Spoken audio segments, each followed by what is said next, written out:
Captain Velthara stared at the screen in front of her. The numbers did not make sense.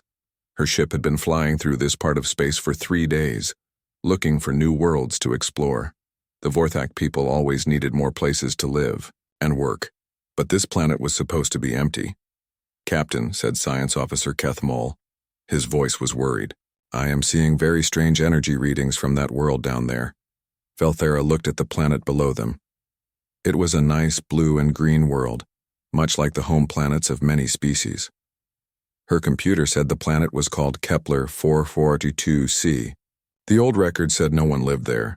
No cities, no ships, no signs of life except plants and animals. "What kind of energy?" she asked. "Power plants, Captain. Big ones. And there are metal structures all over the planet. Some of them are huge." Kethmol touched his control panel. More numbers appeared on the main screen. "Captain, I think there is a whole civilization down there." Velthara felt confused. Her people had good records of this part of space. They had been flying here for hundreds of years. How could they miss an entire civilization? "Are you sure these readings are right?" she asked. "Yes, Captain. I have checked them 5 times. There are definitely people living on that planet. Lots of people." Velthara made her decision. "Take us down. We need to see what is happening here." Far below on the planet's surface, alarms were ringing in a hidden control room. Hyunwoo Kim sat in his chair, watching the alien ship get closer to his world. He was not scared. He had been waiting for this day for many years.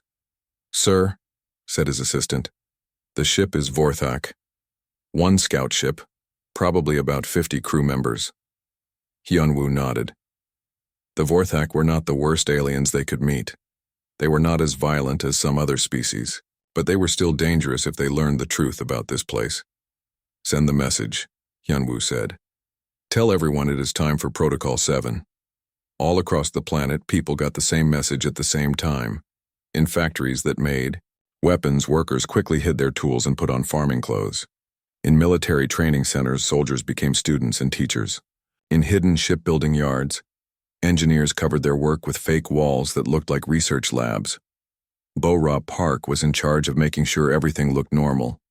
She watched her screens as thousands of people across the planet changed their jobs in just a few hours. The weapons factories now looked like food-growing centers. The military bases now looked like schools and hospitals. The shipyards now looked like science buildings. "How long do we have?" she asked her team. "The alien ship will land in 6 hours," someone answered. "All the big changes are done. We just need to make sure everyone remembers their new jobs." Bo-Ra smiled. They had practiced this many times. Every person on the planet knew how to pretend to be something they were not. The soldiers knew how to act like farmers. The pilots knew how to act like teachers. The weapons makers knew how to act like doctors. This was not really a normal human colony. It was a secret military base. But the aliens would never know that. If everyone did their job right, Tae-Ho Lee got ready to meet the aliens. He was really a military officer, but today he would pretend to be a simple man who helped visitors learn about their culture. He put on normal clothes and practiced smiling like someone who had never seen aliens before. "Remember," Bo-Ra's voice came through his earpiece, "you are surprised to see them. You are happy but nervous. You have heard about aliens but never met them before." "I understand," Tae-Ho said. He had done this kind of acting before, but never with real aliens. The Vorthak ship landed near the main town. It was a big silver ship with strange designs on the sides. Captain Velthara walked out first, followed by 5 other aliens. They looked like tall humans, but their skin was blue, and they had 4 arms instead of 2. Tae-Ho walked toward them, acting like someone who was seeing aliens for the first time in his life. He looked amazed and a little scared. "Welcome to our world," he said in the alien language. "I am Tae-Ho Lee. I speak for our people." Captain Velthara was surprised. "You know our language?" "We have studied many alien languages," Tae-Ho said. "We hoped that someday we would meet other people from the stars. We are very happy you have come here." This was partly true. The humans had studied alien languages, but not because they hoped to meet aliens. They studied them because they knew aliens would come someday and they wanted to be ready. "I am Captain Velthara," the alien said. "We did not know anyone lived on this world. Our records said it was empty. Tai-Ho smiled. We have been here for only 20 years. We came from Earth to build a new home. Maybe your records are just old. This was also partly true. The colony was 20 years old, but it was not built to be a home. It was built to be a secret base for preparing for war. May we look around your colony? Captain Velthara asked. We would like to learn about your people. Of course, Tai-Ho said. We would be honored to show you everything, but they would not really show the aliens everything. They would only show them what they wanted them to see. As they walked toward the town, Science Officer Kethmal used his tools to scan the area. He saw farms and houses and normal buildings. Everything looked peaceful and simple, but something felt wrong to him. The energy readings from space had shown much more activity than what he was seeing now. Your people seem very organized, he said to Tai-Ho. We have to be, Tai-Ho replied. Life on a new world is hard. Everyone must work together or we will not survive. They reached the main town center. Humans were walking around doing normal daily activities. Children played games. Adults worked in shops and offices. Everyone looked happy and peaceful. But if the aliens could see through the walls, they would see a very different picture. Below the ground were huge rooms full of weapons and war machines. Hidden in the mountains were factories making ships for fighting. The peaceful farmers were actually trained soldiers. The happy children were learning how to fight and spy. Minho Choi was working in what looked like a plant research center. When the aliens came to visit, he showed them the earth plants he was growing in alien soil. He talked about how hard it was to make earth food grow on a different world. This is very impressive work, said Kethmal. You have learned much about farming in just 20 years. Minho smiled. We have had to learn fast. Our people need food to survive. What he did not say was that he was really a weapons engineer. The research center was actually a place where they tested new types of bombs and guns. But today it looked exactly like a plant laboratory. Sujin Han was in the school, pretending to teach human children about Earth history. The alien visitors watched as she explained how humans had lived on their homeworld for thousands of years. Your children learn very quickly, Captain Velthara said. They seem very smart and well-behaved. We believe education is very important, Sujin said. Every child must learn many things to help our colony grow strong. What she did not say was that the children were learning how to fight, how to spy, and how to hide secrets from enemies. They were not just students. They were junior members of a secret military organization. As the day went on, the aliens saw many impressive things. They saw humans growing food in difficult conditions. They saw them building new houses and roads. They saw them studying the planet's weather and rocks, and animals. Everything looked normal. Everything looked peaceful. Everything looked like what a real human colony should look like. But it was all fake. Every person they met was acting. Every building they saw was hiding something else. Every activity they watched was covering up military preparations. In the hidden control room, Hyunwoo watched the aliens through secret cameras. So far, everything was going well. The aliens seemed to believe what they were seeing, but he knew this was just the beginning. The real test would come in the next few days, when the aliens started asking harder questions and looking more carefully at their world. Good work, everyone, he said into his communication device. Keep acting natural. Remember, we are just simple colonists who want to live in peace. But they were not simple colonists. They were the advance guard of humanity's secret army. And if the aliens ever learned the truth, it could mean war for the entire galaxy.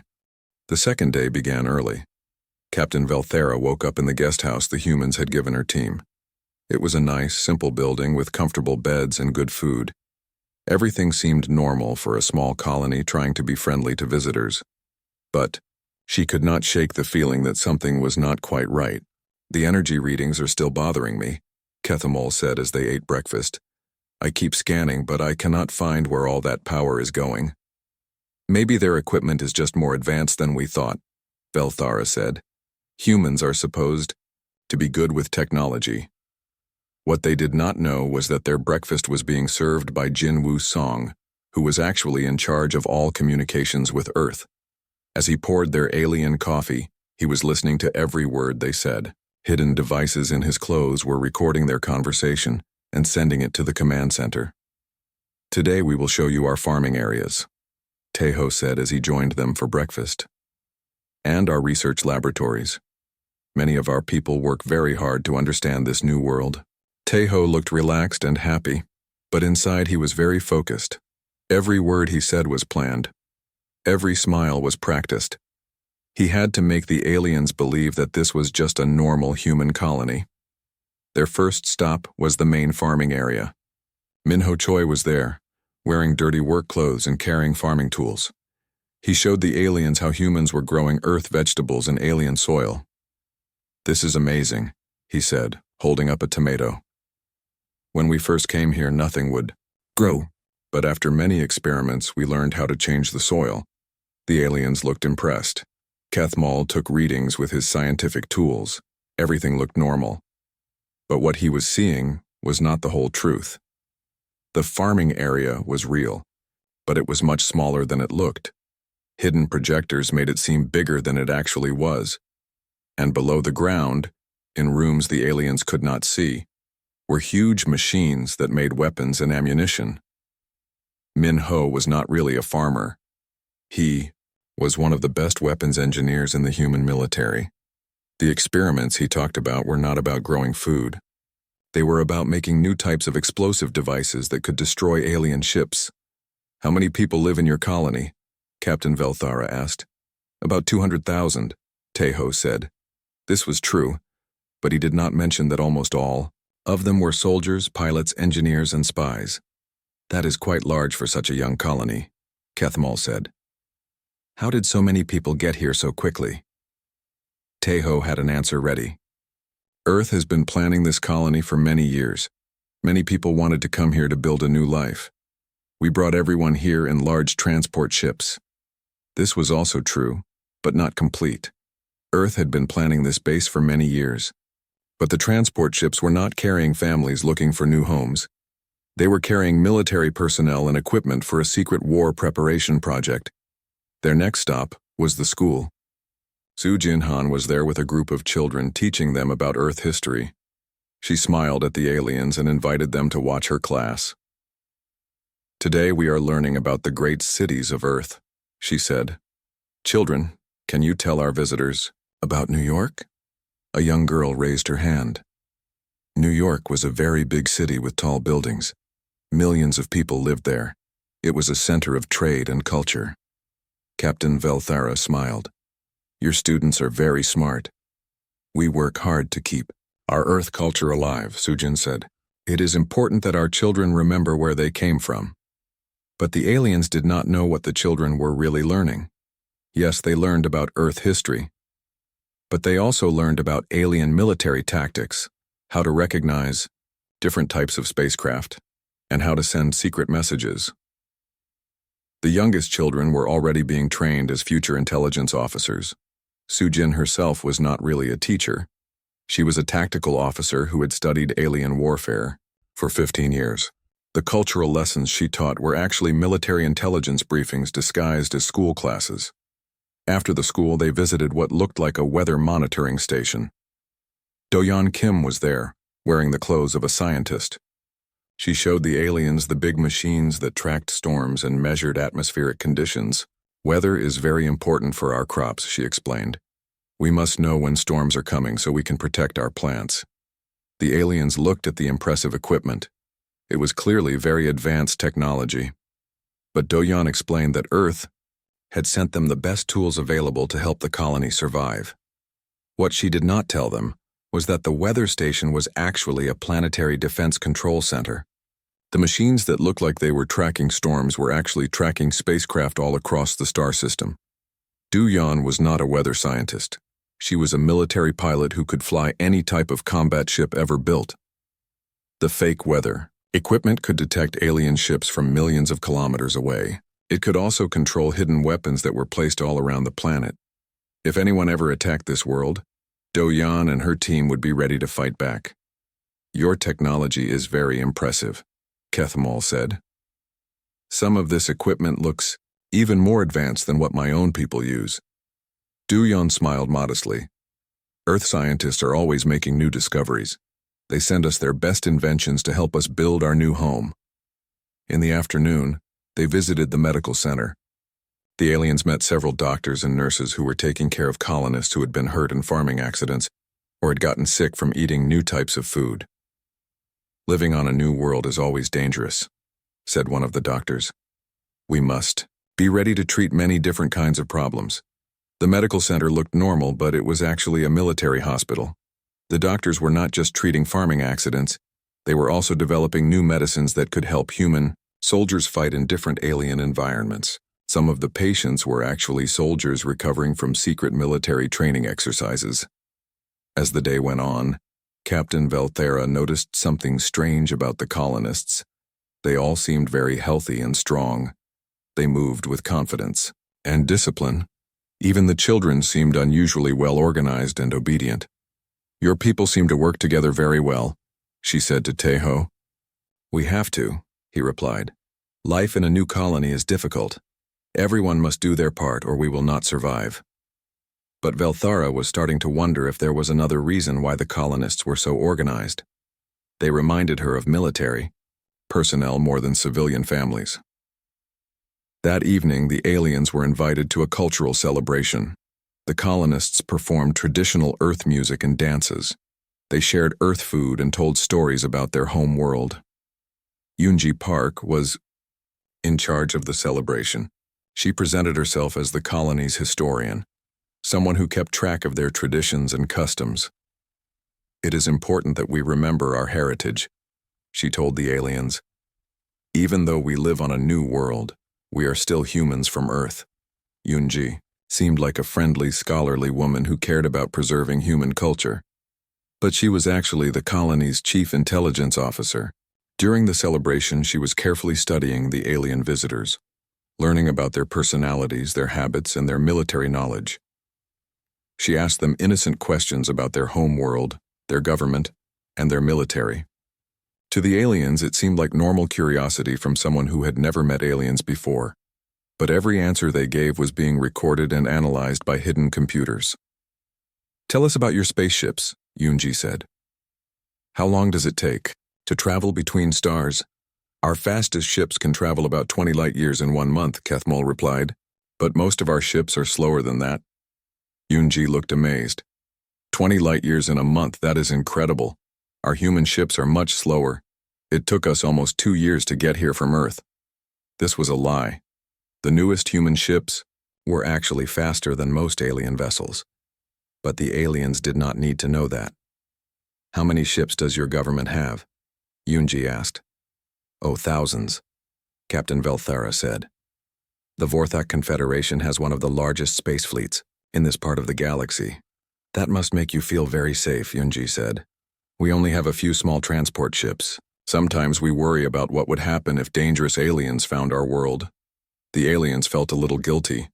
These humans seemed so innocent and defenseless. They clearly had no idea how dangerous the galaxy could be, but the humans knew exactly how dangerous the galaxy was. That was why they were here. As the celebration continued, Wu Jinli watched from the shadows. He was the colony's strategic commander, but tonight he was pretending to be a simple security guard. His job was to make sure the aliens did not wander into areas where they might see something they should not see. Through his hidden communication device, he listened to reports from agents all over the planet. Everyone was doing their job perfectly. The aliens suspected nothing. Phase 1 is complete, he whispered into his communicator. The visitors believe we are exactly what we appear to be. In the hidden command center, Hyunwoo smiled. The first part of their plan was working. The aliens thought they had discovered a peaceful human colony that posed no threat to anyone. If only they knew the truth. By the end of the second day, Captain Velthara was feeling more comfortable about these humans. They seemed friendly, peaceful, and harmless. On the third day, Science Officer Kethmol woke up with a plan. He had been thinking all night about the strange energy readings. Something was not right about this colony, and he was going to find out what it was. Captain, he said to Velthara at breakfast, I would like to do some deeper scans of the colony today. With your permission, I want to use our ship's most powerful sensors. Captain Velthera nodded. Do what you think is best. If these humans are hiding something, we need to know about it. They did not know that their breakfast server, Jin Wusong, was listening to every word. As soon as they finished eating, he sent a coded message to the command center. The aliens are getting suspicious, he reported. They plan to use stronger, scanning equipment today.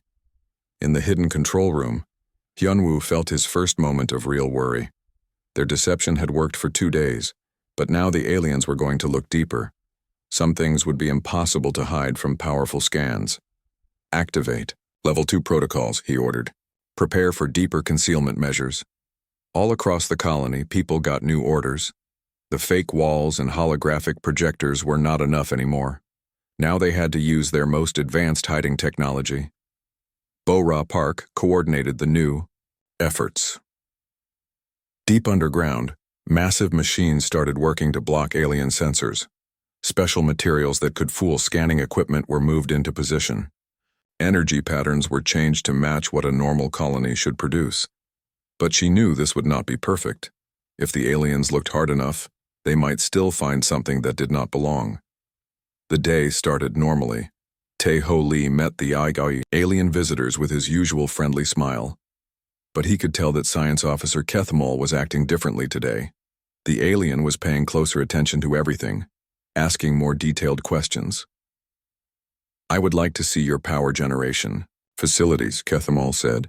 Your colony uses a lot of energy, and I am curious about how you produce it.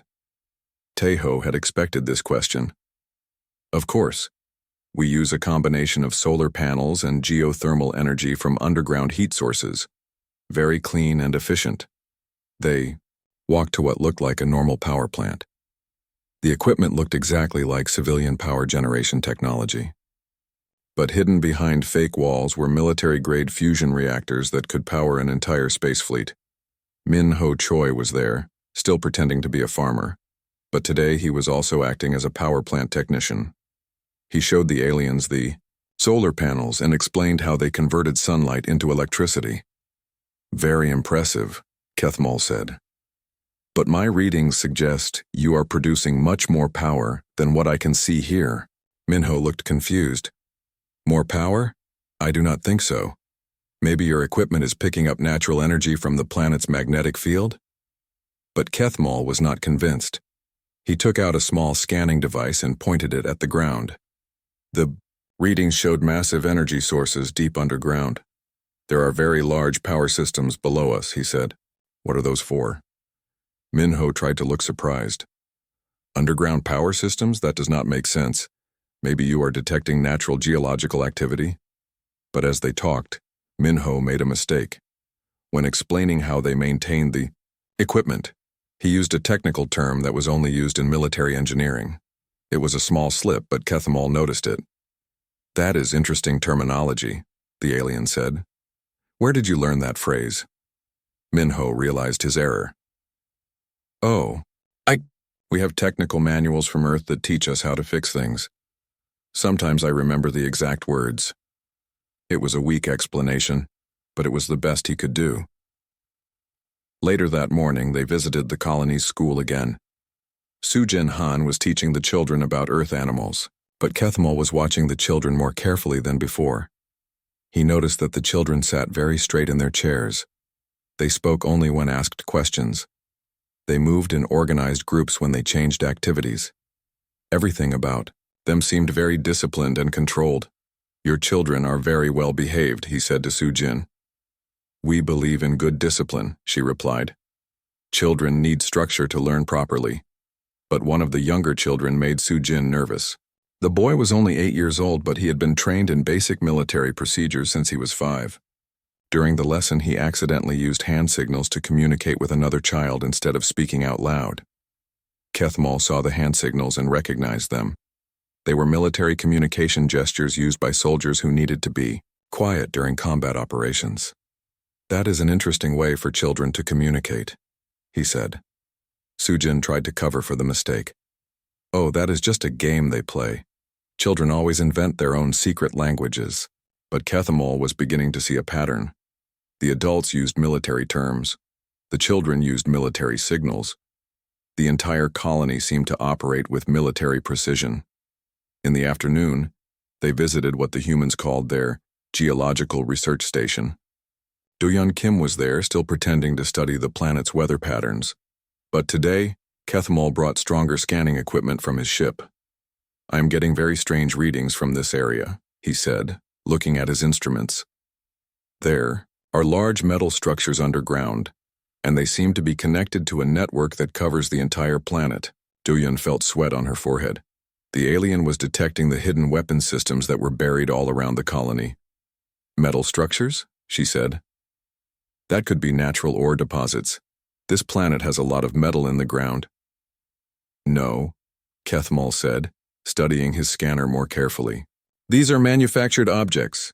They have geometric shapes and electronic components. They look like defense systems." Do-yeon knew she was in trouble. The alien was too smart and his equipment was too good. But she had to try to maintain the deception. "Defense systems?" She laughed. "Why would we need defense systems? We are just farmers and scientists." But as she spoke, alarms started ringing throughout the colony. Not the fake alarms they used for drills, but real emergency alarms. A massive solar storm was approaching the planet. It was the kind of natural disaster that could kill everyone in the colony if they were not protected properly. In the command center, Hyunwoo faced an impossible choice. The solar storm would hit in less than 2 hours. To protect the colonists, he would have to activate their real defense systems. But doing that would reveal to the aliens that this was not a simple farming colony.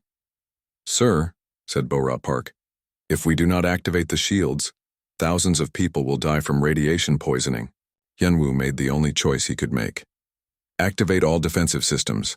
Save our people." Across the colony, hidden machines came to life. Massive energy shields rose from underground installations. Advanced warning systems that could detect cosmic radiation activated automatically. Emergency bunkers opened to receive colonists who needed extra protection.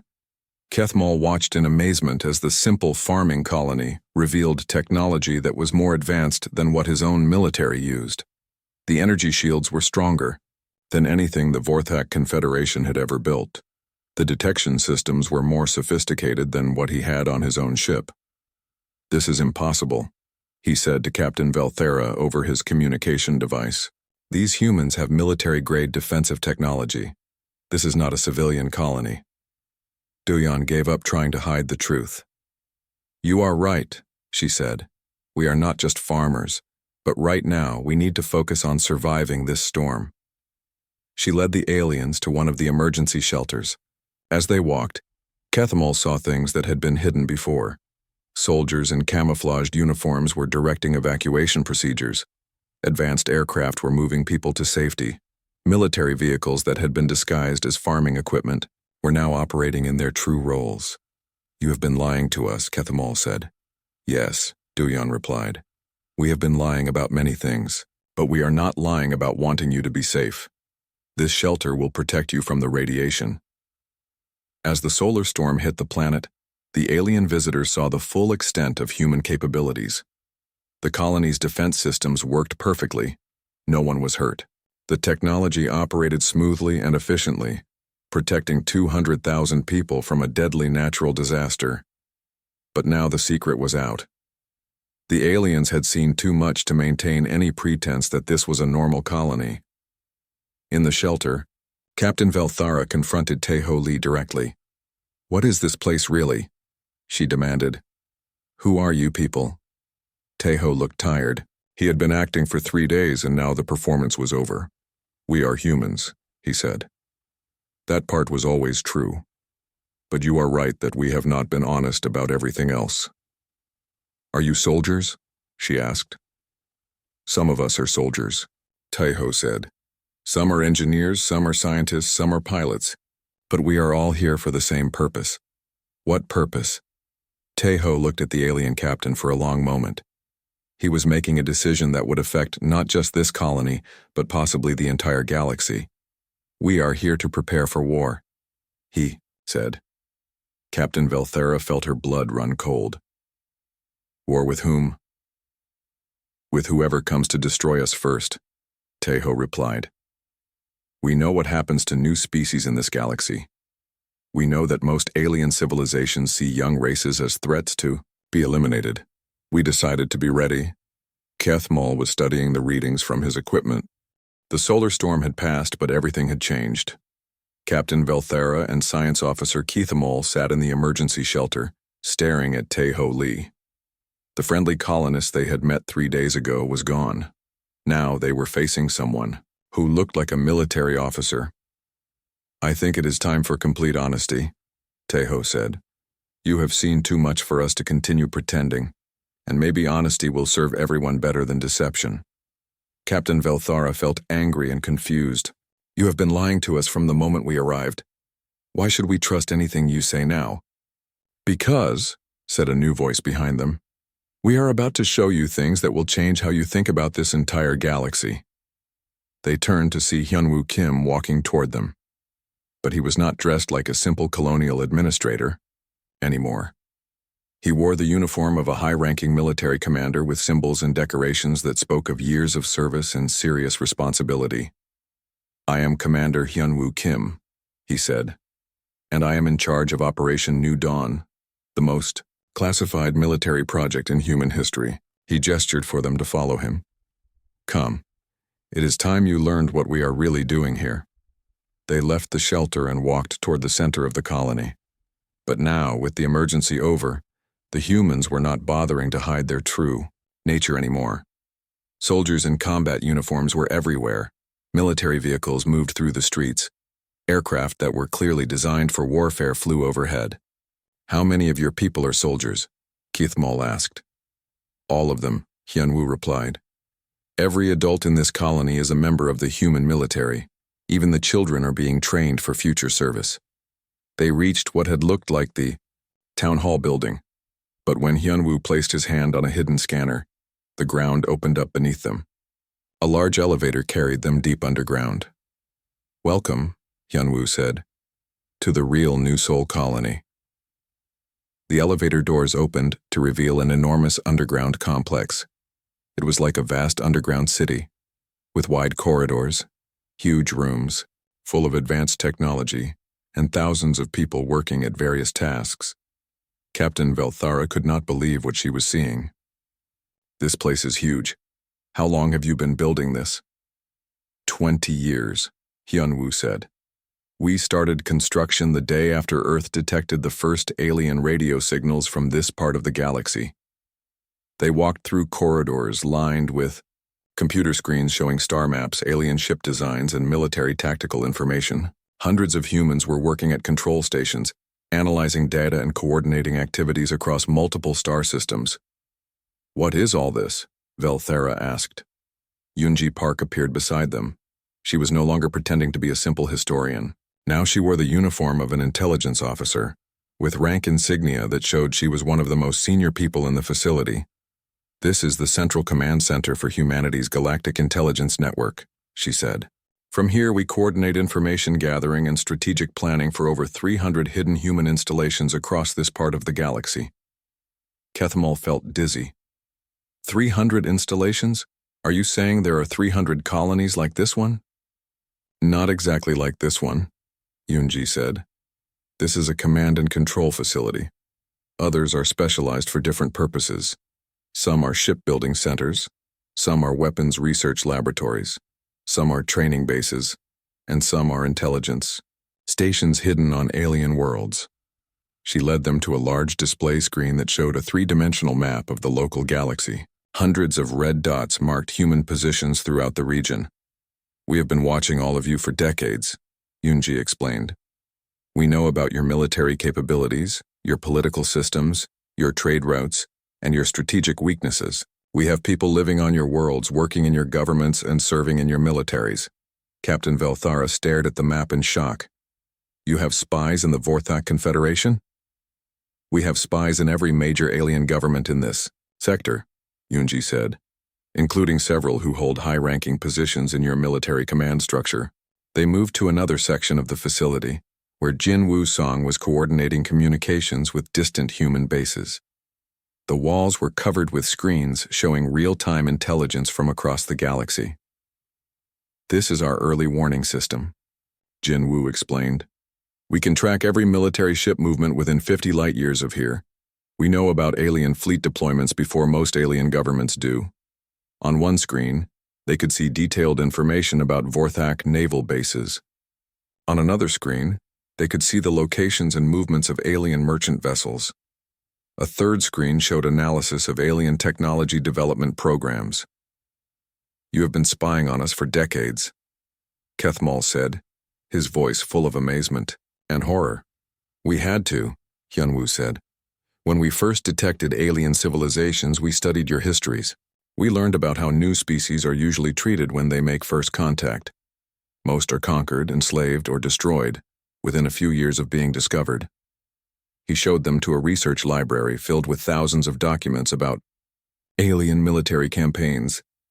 We read about species that were wiped out because they were seen as potential threats, Hyunwoo continued.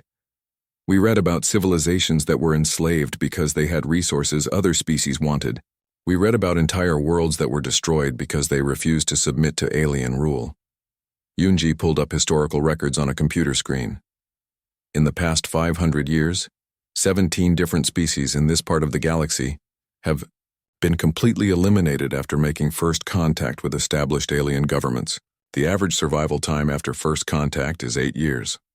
We decided, Hyunwoo said, that humanity would not become victim number 18. They were taken to a massive engineering section where Bo-Ra Park was overseeing the construction of advanced spacecraft. The ships being built there looked like nothing Kethmal had ever seen before. These vessels use hybrid technology, Bo-Ra explained. We have combined human engineering with the best ideas from every alien species we have studied. The result is ships that are faster, stronger, and more heavily armed than anything currently used by any galactic government. Kethmal examined the ships more closely.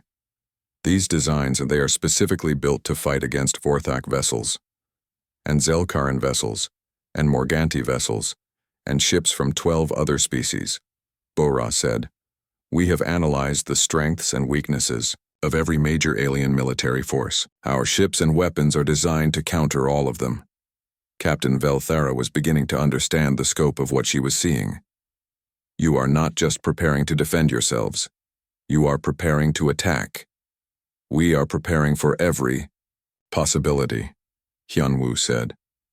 If we are attacked, we will defend ourselves. If we are threatened, we will eliminate the threat. If we are given no choice but war, we will make sure we win that war. They visited a training facility where thousands of humans were practicing combat techniques designed specifically for fighting different types of aliens. The training programs were based on detailed studies of alien biology, psychology, and military tactics. Sujin Han was there, now dressed in her real uniform as a tactical training officer. She was teaching a class of young soldiers how to disable Vorthak weapon systems. Every human in our military has been trained to fight against specific alien species, she explained. We know your weak points, your battle formations, and your command structures. We have war-gamed every possible combat scenario. In another section, they found Min-Ho Choi working in a weapons development laboratory. The devices being created, they were clearly designed for warfare against alien technology. These weapons can penetrate Vorthak armor, Min-Ho explained, showing them a rifle that hummed with energy. These explosives can destroy the hulls of alien spacecraft. These communication, jamming devices can disrupt alien military coordination systems. Kethmal realized that every piece of technology he was seeing was designed to kill his people. You have been planning to exterminate us. No, Hyunwoo said firmly. We have been planning to survive. If your people come to destroy us, we will be ready to fight back. If your people want to live in peace with us, we are prepared for that too. He led them to a final room, where Woo Jin Lee was studying strategic battle plans for the entire galaxy. This is our ultimate goal, Woo Jin said, pointing to a large chart on the wall. We want to create a new balance of power in this part of the galaxy. For too long, established alien governments have dominated through fear and violence. We want to change that. The chart showed how human forces could potentially control key trade routes, strategic star systems, and important resources throughout the region. You want to conquer the galaxy, Velthara said. We want to reshape it, Wu Jin replied. We want to create a system where new species are not automatically destroyed. We want to establish zones where different civilizations can coexist without constant warfare. We want to make the galaxy safer for everyone. Hyunwoo turned to face the alien visitors directly. This is what we have been building for 20 years. This is why we have been hiding and spying and preparing. Not because we hate aliens, but because we love humanity too much to let it be destroyed. Captain Velthara felt overwhelmed by everything she had seen. What are you going to do with us, Aoi? Commander Hyunwoo Kim stood in the main conference room of the underground facility, facing Captain Velthara and Science Officer Kethmol. The next few hours would determine whether this first contact would lead to peace or to the Galactic, war that humanity had been preparing for. You have 3 choices, Hyunwoo said calmly. I want to explain each one so you can make an informed decision. Captain Velthara crossed her forearms, a Vorthak gesture of defensive readiness. We are listening. Your first choice is to report everything you have seen here to your government. Tell them that humanity is a major military threat that must be destroyed immediately. This will lead to war within months. Hyunwoo activated a holographic display that showed detailed battle projections. If you choose war, here is what will happen. Your government will assemble the largest military force. They can gather and attack our known positions. But we have been preparing for this exact scenario for 20 years. The display showed Vorthak fleets being systematically destroyed by hidden human forces. Within 6 months, we will have eliminated most of your military capabilities. Within 2 years, we will have occupied your key star systems. Within 5 years, the Vorthak Confederation will no longer exist as an independent government. Kethmol stared at the projections in horror. You could really do this. Wu Jinli stepped forward. We have run these battle simulations thousands of times, using accurate data about your military capabilities that we have gathered over many years. The outcome is always the same. If there is a war between our species, we will win. But, Hyunwoo continued, winning a war against the Vorthak would force us to fight wars against every other alien government in the galaxy. They would all see us as a threat that had to be stopped. The result would be decades of continuous warfare that would devastate multiple star systems. The holographic display showed the expanding conflict, with human forces fighting against alliance after alliance of alien governments. We would probably win those wars too, Hyunwoo said, but the cost in lives and resources would be enormous. This is not the future we want. Captain Velthara felt sick as she watched the projections. What is the second choice? The second choice is for you to return to your government and lie. Tell them that you found a small, harmless human colony that poses no threat to anyone. Do not mention our military capabilities.